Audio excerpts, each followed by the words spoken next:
Hi, it's Cara and today we are filming my anticipated reads of the first quarter of the year. I thought I have enough to fill a decent chunk of video just for the first quarter of the year, and obviously more books will be announced as we go through, whereas I'm pretty sure most January, February, March releases will have been announced by now. So this is a good place to start. I've already purchased some of these because we are halfway, it's the 15th, so we're halfway through the month of January. So I do already have some purchased things that have already released, and I have my diary here with a cat's tail with everything I'm excited for, and my laptop here to check release dates as we go. So let's get started. So first off, we're looking at January, and there are four things that released on the 8th of January. I've bought all four, but one's still on its way to me. So let's start with that one, and that is In an Absent Dream by Shauna Maguire. This is the fourth book in the Wayward Children series, which is an adultish fantasy series of novellas that essentially follows the idea of kids that go through portals into different worlds, like through doorways, and their adventures there and what happens to them when they come back. So kind of the wayward children are these kids that have come back and don't know how to fit in the normal world because they really belonged in their other world. So this is the fourth installment. I'm very excited to read it. Mine is on its way to me, but shipping to Australia takes forever. I'm hopeful to get it next week, I think. Then also releasing on the 8th of January was The Gilded Wolves by Roshni Chokshi.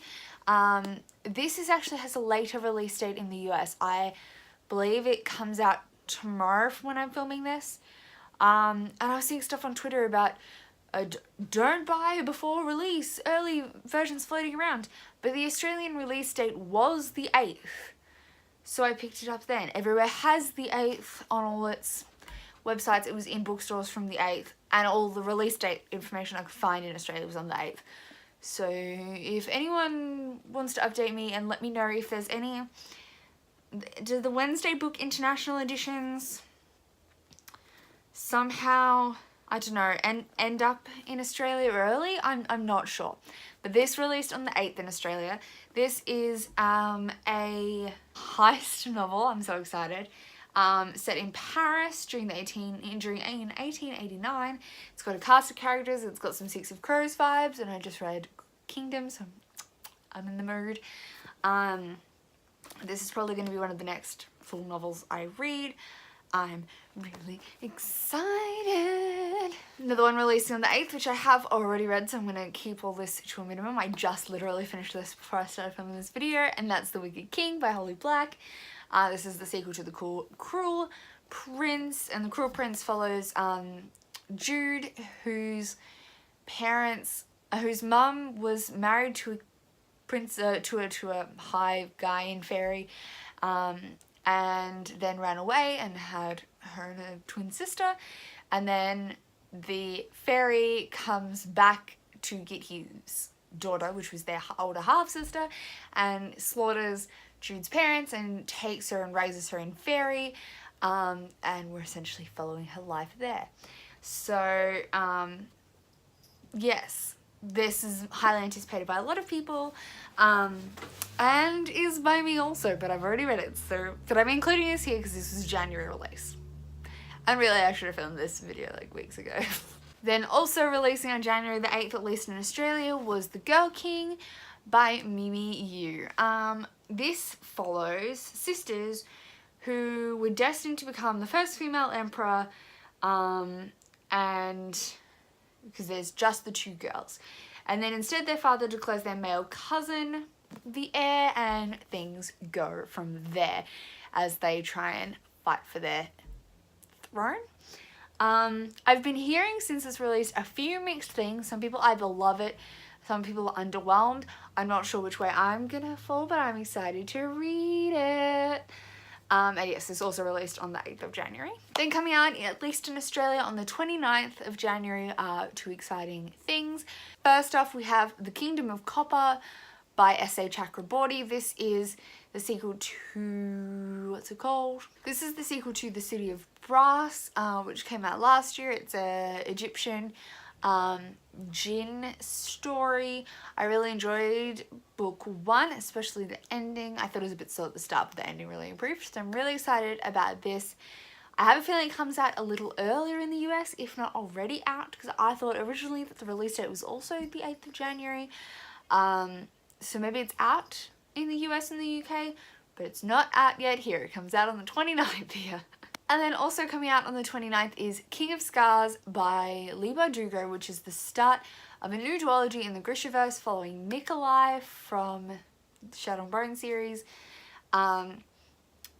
Everyone's really excited about this. Everyone's talking about it. My kitten's curling up next to me, which is very cute, but she's just out of your shot. I don't know anything about this other than that it follows Nikolai. And obviously takes place after the Six of Crows duology, I believe. But I am really excited to read it, though it's not at the top of my TBR because I don't know if I'll have time to read it till maybe February, March. I'm gonna try though. I only just finished Crooked Kingdom, so that was important to get that read first. Then we're moving into the February zone, so let me just like flick forward in my diary a bit. So there are quite a few things also coming out in February that I'm excited for.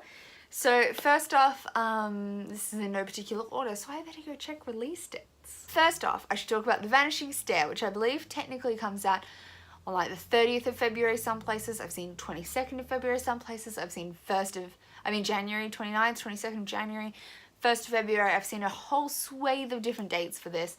I'm pretty sure the Booktopia release date is 22nd of January. So I'm gonna order it then and hope it arrives, but I'm not expecting it to arrive till February. So I'm not 100% sure on the release date for this. And this is the sequel to Truly Devious by Maureen Johnson. Vanishing Stair by Maureen Johnson. It's a sequel to Truly Devious. I loved Truly Devious earlier at the start of last year when I read it. This is a contemporary murder mystery young adult novel set at this fancy boarding school, and our main character Stevie is obsessed with solving crimes, and there was a big famous crime happening at this school, and we got some of the answers in book 1, but there's still so much left to explore. So excited for book 2. Then coming out on the 4th of February, at least in Australia, is A Curse So Dark and Lonely by Bridget Kemmerer. This is a Beauty and the Beast retelling with a main character with this has a main character with cerebral palsy, which is really exciting, and is a Beauty and the Beast retelling. So our girl has CP and ends up in a fairy world with, or something like that. Fairy world? Some kind of magical world, and there's a beast. I don't know that much more than that, but it looks really cool, and I've heard good things about Bridget Kemmerer, so I'm excited for that. Then we have Crown of Feathers by Nikki Palpetro? Yes, Nikki Palpetro. This is coming out on the 12th of February in Australia, or potentially everywhere. This, I don't know that much about the plot at all, but it's fantasy, and there's like a phoenix that you could ride on the cover, and oh my god, it looks amazing. Let's have a quick look at the synopsis here. Fierce warrior queens. Grand empire built upon the backs of phoenix riders. A war between two sisters ripped it all apart. This just has so many cool things. I'm really excited for it. The cover is gorgeous. Then also coming out on the 12th, we have Heartstopper Volume 1 by Alice Oseman. This is Alice Oseman's webcomic in a bind-up form, so obviously this is available online if you want to read that. But I'm really excited to own this and buy it and read it in a physical copy, and it comes out through HarperCollins, I believe. Ended up picking up Hachette in Australia. Ended up picking up, there was a Kickstarter to do a physical copy which had a certain amount printed, and then from the Kickstarter, Hachette in Australia at least picked it up for broader audiences to actually like get a finished copy out there. And I'm really excited to pick this up. This obviously follows Nick and Charlie from the Solitaire book, which I really enjoyed, and they were my fave. So I'm really excited to follow them. The contemporary queer romance graphic novel. It's going to be amazing. Then another one coming out on Feb 12th is Blood Witch by Susan Dennard. This is technically book 3 in the Witchlands series. This is an amazing series following in this world where you have different types of witcheries, which are like magical powers. So the first one's Truth Witch, and we primarily follow Safia and Iseult, who are 2 friends that have very different powers. Safia is a Truth Witch and Iseult is a Thread Witch, which means she sees the like threads between people, and obviously Safi can tell when people are lying. And the world is really huge and expansive, and I'm really excited to see where it goes. Then finally, coming out on the 26th of February is The Priory of the Orange Tree by Samantha Shannon. A whole bunch of people got arcs for these. I never did. Obviously, I have not had... I haven't seen arcs since I like worked at a bookstore. But this is a huge fantasy series. No, it's not a series, it's a standalone. A huge fantasy standalone with dragons. Apparently it's got a queer romance, though that like had not come out till recently. Like I heard someone just the other day saying, how come we didn't know this was like sapphic romance? Like had a sapphic romance in it. Dragons, fantasy, queens, big, huge, epic. Oh. Plus Samantha Shannon is the author of the Bone season and that series, which is ongoing. So like, please get back to that. Please, I need more books like soon. But I love that series.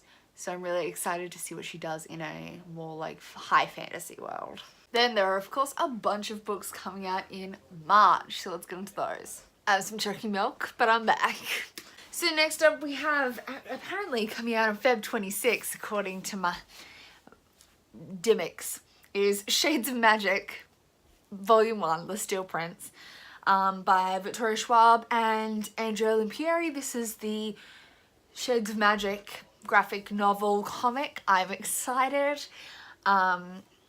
Yes, I don't buy that many graphic novels, but I'm definitely going to add this one and Heartstopper because I already own the rest in the series and I'm excited. Okay, now we're properly into March, now that we've got past that one that apparently actually comes out in February, even though I had it in my book as March. Whoops! So first off, we have Four Dead Queens by Astrid Schultz. This gives me a lot of Three Dark Crowns vibes, except Astrid Schultz is a Love Oz YA author, so she's Australian. This follows a nation split into 4 quadrants, one with each of a queen. Says its tagline: 4 queens, a divided nation, a ruthless pickpocket, a noble messenger, and the murders that unite them. Yeah, I'm excited about this. I do really love supporting Love Oz YA authors. Love Oz YA authors. Burp.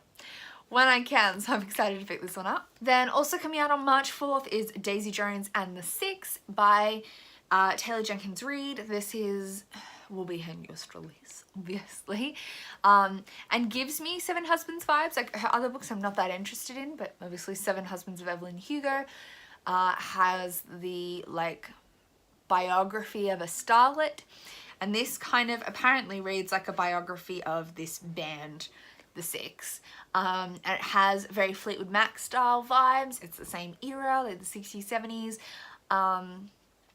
and Daisy Jones is like the lead singer. And I love Fleetwood Mac, so as soon as I was feeling those Fleetwood Mac-y vibes, I was like, yes, this is something I can get behind.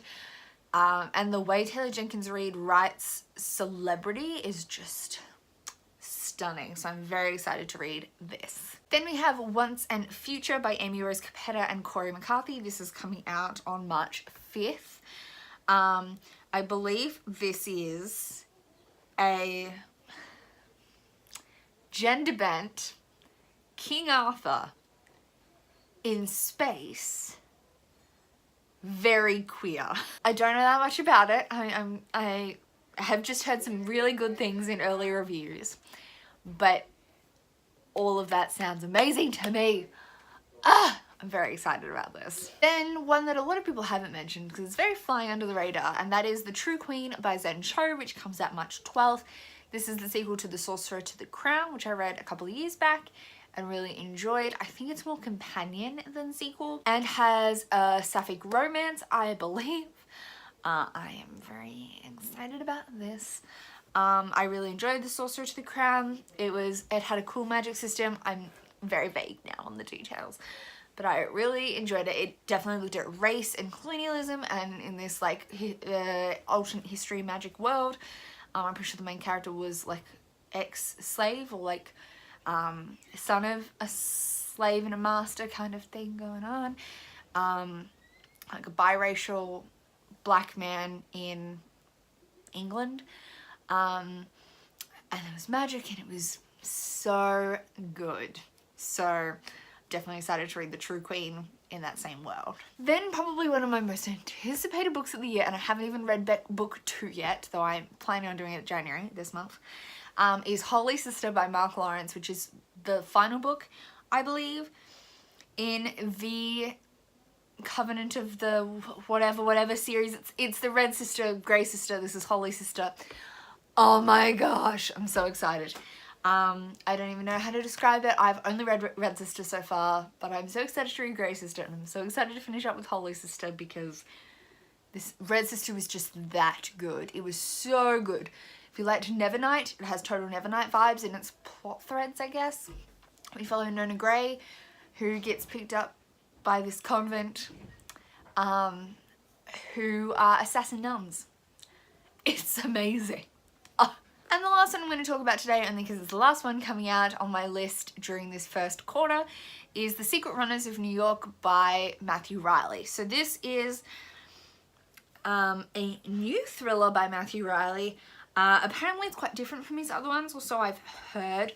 Matthew Riley's obviously been out for a while, but he just released a book a couple of months ago, like end of last year, like November. And another one is coming out in March, which is very quick for him. Normally he's like 2 years between books. So this must have been a project that's been ongoing and hidden in secret for a while. I'm really excited about it.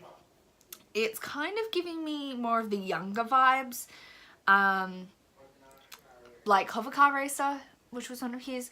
But this has a thriller with like the end of the world, a marathon in New York. I don't really know much of the details, it's a bit fuzzy, but I'm really excited because Matthew Riley always impresses me. His writing style is perfect for thrillers, and I just can't get enough. So those are all the books I'm super anticipating in the first quarter of this year. I will update this and do another video when we're coming into April. Right at the start of April, I'll do an April, June, July version of this video, and then so on and so forth as the year progresses, because you know this year I'm like really on the new releases, so I'm feeling it. Though there are a lot of new releases I'm not touching that come out at the start of this year. I'm not touching the sequel to Children of Blood and Bone. Really not interested, didn't enjoy the first one enough. I don't think I'll read Kingsbane, which is the sequel to Furyborn. Again, if people tell me these are like the best books ever once they come out, I might be inclined to pick them up. But at this moment, nope. What else? There's some other ones. Anyway, I'm being a bit ruthless. So I'm excited for things that are from debut authors that I'm really excited about, series that I'm really keen on. And I'm so excited. It's going to be such a good year for book releases. I'm so keen. Yes. I do already have things I'm excited about in my notebook for later months, but we're going to leave them because surely there's going to be like a million more by the time we get there. Whereas at least I can feel confident that March is like mostly announced by now. Anyway, my white balance just went weird. Anyway, thank you so much for watching. I will see you soon with another video. Comment down below if you're excited about any of these, if there's any you think I've missed, or anything that you are excited for that you think I haven't heard of. Comment down below. Otherwise I'll see you soon with another video. Thanks for watching. Bye.